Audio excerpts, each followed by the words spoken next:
Welcome back. You're here with Goldberg. Today I'll be talking about LooksMaximus and his androcentric black pill philosophy on life, what I think of this approach to existence. For those of you who don't know, LooksMaximus was a character who emerged on the internet.com around about 2020 or 2021, made a sizable impact, then gradually faded, but his content is still relished and prized by a decent number of people on the interwebs. So his story is as follows. A young man in Canada, somewhat frustrated with life, takes out a bunch of loans and moves overseas. I want to say to Poland. At one point, he may have visited Thailand. And after so many years, supposedly they can't pursue you to get the money back. There was a related tale spun by that putrid Scheitgenstein guy, 20 years of MGTOW, where he said he had student loans, but the banks collapsed, so he didn't have to pay them. And I'm not sure I believe him in that case. I think he may have been some kind of spook or international man of mystery. But in any case, Lux Maximus had the viewpoint where instead of dedicating your life to finding some trad wife or slave massa, loving girlfriend in the Western world, you should get on roids, move overseas, and treat women like, in some cases, they were viewed in the past as cattle, those with no agency whatsoever. Carpe cunium, size the prime slave cunny, do not interact with women in any fashion where they actually have control over the relationship, as it were. You have to please them to get some sort of physical validation. Now, why the roids? Well, in his view, if you look very physically impressive, when you pay for it with these women, you're going to get a better experience. And you also have some chicks that'll just give it for free because they like the way that you present yourself. Now, later on in his digital saga, Lux Maximus mentioned 100% agency women on dating apps. And I don't know if this was a sincere change of heart or perhaps because he had moved back to Canada. As the story goes, he developed some kind of disease, and so he had to get treatment. Maybe under Trudeau, you can be sent to prison if you say mean things about women. So it could have just been strategic.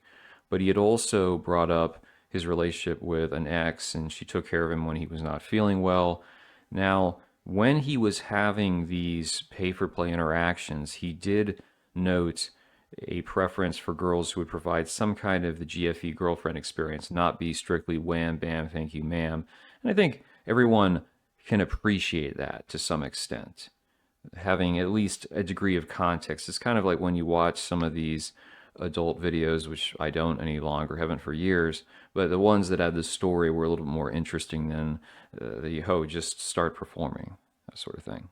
In addition to becoming physically dominant, mogging other men, he was an advocate of reading classical philosophy and great books.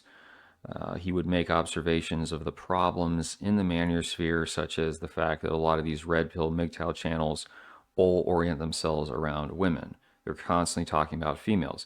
Even black pillars tend to be very gynocentric, at least the ones that haven't gotten past that point and understand that the world is a lot larger than simply validation from the opposite sex. He had some classics such as taking down Richard Blooper, Bulldog Mindset, the 5,000 Dates video where he was analyzing this guy who had middle-aged, decent money, in shape, went out on so many excursions and had almost none that were successful, despite the claim that once you're a high-value man and you put yourself forward, you're going to have positive results.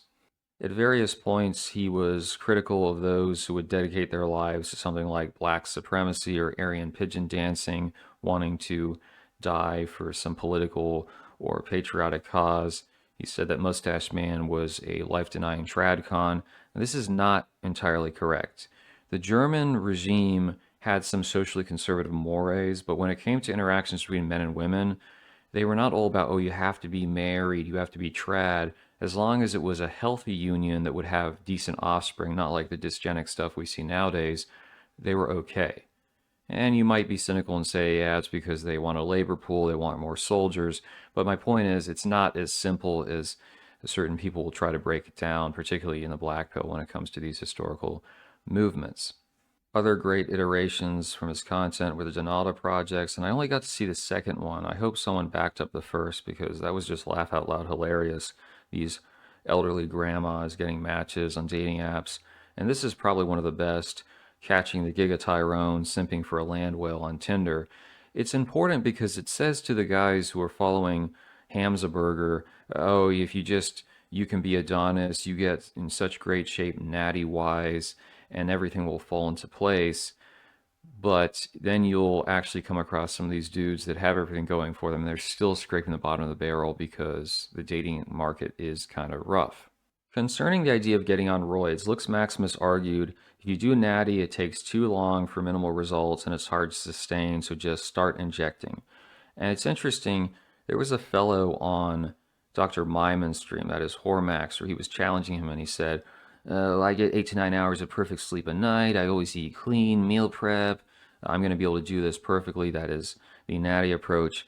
And it all sounds good and well, but I think in most cases you would need to have an upper middle class lifestyle or even trust fund baby, maybe work from home. You have to have a very regimented schedule to do that. And this is assuming no live-in girlfriend, no kids, no real obligations beyond yourself as a man. It's very difficult to maintain this. And even when you talk about quality food, being able to afford it, but not just getting anything off the rack. Some guy was trying to tell me you can trust Walmart's grass-fed beef. And are you serious? Like, do you have any clue what Walmart does to its food? So that is definitely going to factor in. It is not only complicated to get the appropriate stuff to consume, but can you trust the origin source supplier? And are you making the type of fiat that is required? Do you have the schedule that permits it? Because if you're working in trades, you're working overnight, you have a commute, you're probably going to end up a 7-Eleven sell or a Buc-ee's sell. And nothing inherently wrong with that. Those chains are getting better, offering some more healthier options. But it's still not as simple as, yeah, just organize my life perfectly. That gets very difficult over time. I'm sure some can do it, but I realize why roids would be appealing. For myself, the big concern would be becoming a bald cell because every guy I know who juices is bald or has very little hair left. It's just little flakes here and there. And you might go, well, it's going to happen anyway. You should just be really big and dominant. Well, nah, that's probably true to some degree. There's also the complaint, well, if you get on roids, it's going to shorten your lifespan. You'll die in your 50s or 60s. Maximus said, who cares because you're living well? Do you want to waste away in some retirement home or on pharmaceuticals? And I'm somewhat sympathetic to this because you take my neighbor, for example. He's in his early 60s, patriot conservative, goes to a home church.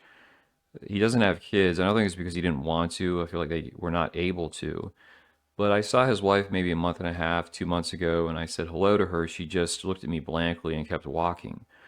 And he told me a few days ago she has early onset Alzheimer's, which is kind of brutal because that's one of those battles that you're probably going to lose. Now, he's still working full time. He doesn't have kids to help him, so he's going to, with whatever health ailments he may come across in the ensuing years, he has to deal with someone who he can't even really be in a relationship with. He can't reminisce with at a certain point because he's not going to know who he is. And that's the flip side. It isn't to discourage anyone who wants to do the trad wife and plant your grandkids and watch them grow, but it may not happen if you don't have the appropriate health. To a certain extent, even money, but especially health, where you could be with a person that doesn't recognize you anymore. And if you have Alzheimer's, I don't even know, can you function to the extent that you could like have a relationship in terms of a spiritual one, like be religious, or would you not truly know what's going on at a certain stage with dementia? I mean, I would say for myself, if I got Alzheimer's or dementia, even if I had kids, I would say, look, you've got to be a man. I'm going to rent some shack out in the country, maybe a 3-month food supply, put me out to pasture. You're not burning through the money, the fiat, the crypto, the gold, whatever that I've stored up over the years, which should be for you and your children, keeping me in some, bib facility as a non-functioning human. I mean, after all, no one wants a vegetable Goldberg. I mean, it's sad, but it's true that we all have an expiry date, unless you believe in reincarnation, which I don't think exists, at least in the way that most people conceive of it. So yeah, that's the one thing. You might plan it all out and then you end up basically just sitting in a bed, immobile. Hard to see, hard to say. Of course, the androcentric black pill approach is not sustainable for society at large, but maybe it doesn't have to be. I'm a harsh critic of this trend where everything has to be marketed as a lifestyle, the red pill way of living, MGTOW, black pill, passport bro.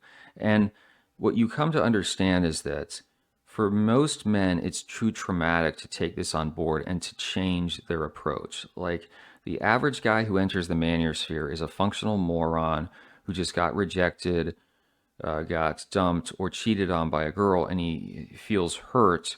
So he wants the power of saying, I'm red pill, I understand women. But as soon as another female comes along that gives him the time of day, that's going way out the window, and he's back to lovey-dovey simping. You'll see this.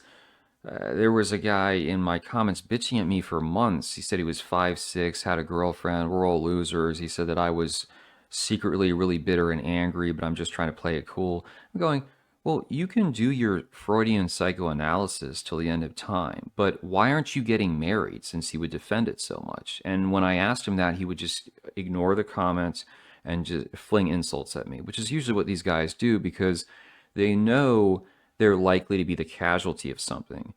But it's easier to attack the messenger than admit that. It's difficult as a man to grow. And I honestly suspect that many of these guys who get so upset, they want me to be their father, pat them on the back, say, good job, son, you've made me proud, you've done right by me. But I'm just not able to do that. My approach has always been driven by observation, study, and direct experience, not just one, not just two, because that's how you can strip away the emotion and you just look at things as they are, as opposed to trying to promote a specific agenda, which I really don't have much at all of one. But yeah, maybe we should let these guys do as they please. Instead of going, oh, Stan, Clarence, Rajit, you got to be a passport bro. Well, then you start exporting simping overseas. I mean, it's no secret. The reason why some of this hostility towards black people that are geomaxing, it's not so much, in the past you had the well-cultured black person that respected different countries, was interested in learning about them, but because it's become ubiquitous, now you have the guys that they coin the term simp for from the community, the ones that want to worship the ground women stand on. And there's varieties of that of other groups as well, but that's the reason people are saying, see, it's getting screwed up because you've made it too large. Instead of saying these dudes would be better off if they were back in the West, marrying a single mom, simping for a whore, because it'll make them feel psychologically secure that their life revolves around a woman, as opposed to send them overseas. They're going to do the same thing, but they're just inflating another market where they should just be kept away from it. So sometimes that balance is important, in my opinion. I don't know if I personally will get on roids, but I do appreciate LooksMaximus's general outlook on life, which is to say that you don't have to measure everything you're doing based upon this broader societal model. These people are yelling in your ears because you see most of them are just rejects from some tradcon past. And they want to reignite it in some form or fashion or feel like they have more control by being red pilled. But when you say, I'm not dealing with that, I'm just going to make it purely transactional or close to it, but I'm not also going to be devoid of any interest in intellectualism and reading. I'm not going to let my body go completely to waste and just be some fat weirdo overseas. That's something you have to have a measure of respect for, even if you're not going to adopt it wholesale for yourself. With that being noted, you guys let me know. Do you think this is something you would pursue? Are you already doing so, or are you on roids, or do you think it's degenerate and it's about the end times and destroying society?